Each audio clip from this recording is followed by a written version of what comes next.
and good afternoon to all. Are we all awake? Yes. Okay. Hope so. It's getting dark in here. Do you need a break?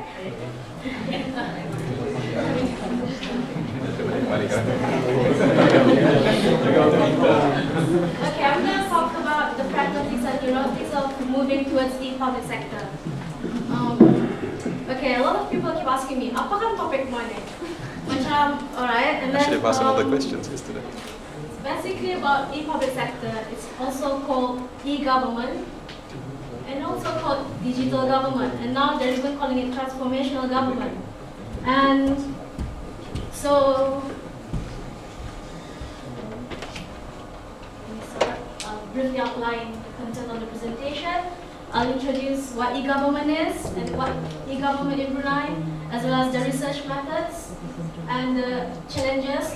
For your information, I haven't started doing any research on this. And I'll also talk about organizational learning. And finally, recommendations and the summary of this. So, okay. Before that, what is pragmatic or neurotic? It's just the fancy terms I'm using. Instead of using for and against. So what pragmatic is, it's about being practical, sensible, and being rational, and using your common sense. And it's basically about being practical rather than being theoretical. And on the other hand, neurotic is when you are overly sensitive, anxious, and even, paranoid towards something, And okay, the definition for e-public sector or e-government. Okay, it's basically about the government using IT to transform relations with citizens, business, and other arms of government. And it is used for better delivery of services to citizens and improve interactions with business and industry, as well as citizen empowerment through access to information or more efficient government management. So the benefits would be less corruption, increased transparency, greater convenience, revenue growth, and cost reductions. And it's basically about ICT in public admin for organizational change. As someone mentioned just now, change is a taboo word, and it's used to improve public services as well as public innovation. So e-government involves interactions with government to government, government to businesses, and government to citizens. So the benefits would be increased convenience, transparency, accountability, efficiency, as well as cost reduction. However, there are also issues towards using e-government. It's security issue as well as accessibility, among other things. And so e-government in Brunei. There are 4 key drivers to this. The first one is to modernize the civil service, to develop government machinery into efficient, more effective, innovative, customer-focused, and friendly system.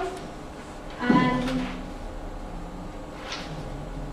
the second one is to build a more transparent and accountable government, therefore increasing participation, as well as to meet the challenges of globalization, and to better prepare Brunei to face any future crisis. Because using e-government, somehow they think that we could better manage crisis.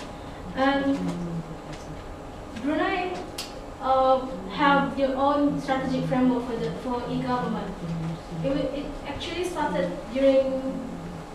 I think in 2000, where the Sultan gave initiative about moving Brunei into e-Brunei or a paperless society, and it was included in the 8th National Development Plan, where it was allocated with more than 900 million Brunei dollars.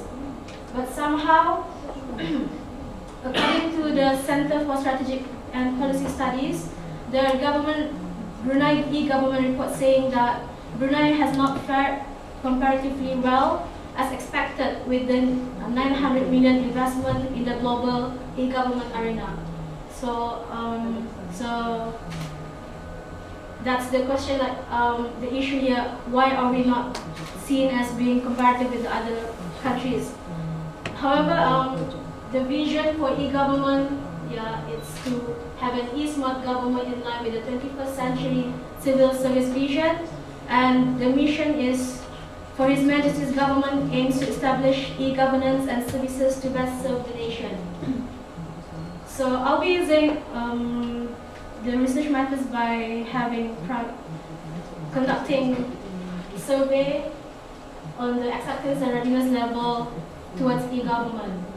I could ask questions like how their willingness to use the e-government facilities, willingness to learn, how they perceive it is easy to use or not, and whether they think that it is useful, their participation level, why they are reluctant or resistant towards using this, as well as their expectations. And there's also, I'll also be using secondary data, like publications and all.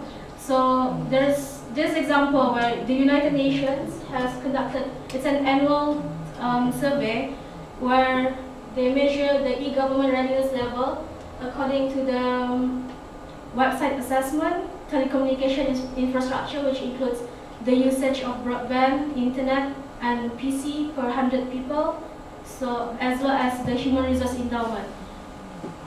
For 2008, Brunei was in the 87th position out of the 192 United Nations members with 0.4667 index. However, it's sad to hear that Brunei has dropped in ranking from 2003, which was in 55th place, to 87. Alright.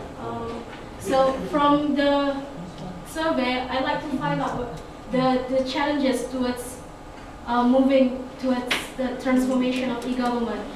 So this is some of the general challenges that I think would be collected. It's management, mindset, social interactions, infrastructure, culture, and technologically challenged. I remember one of my lecturers back in UBD. I was from UBD actually.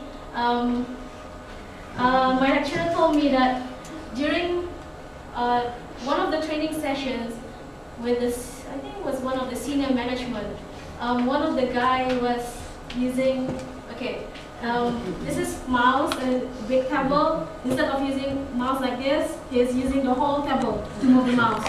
So that's so it was the obese. I don't know. So yeah, but at least he's still willing to learn. He's still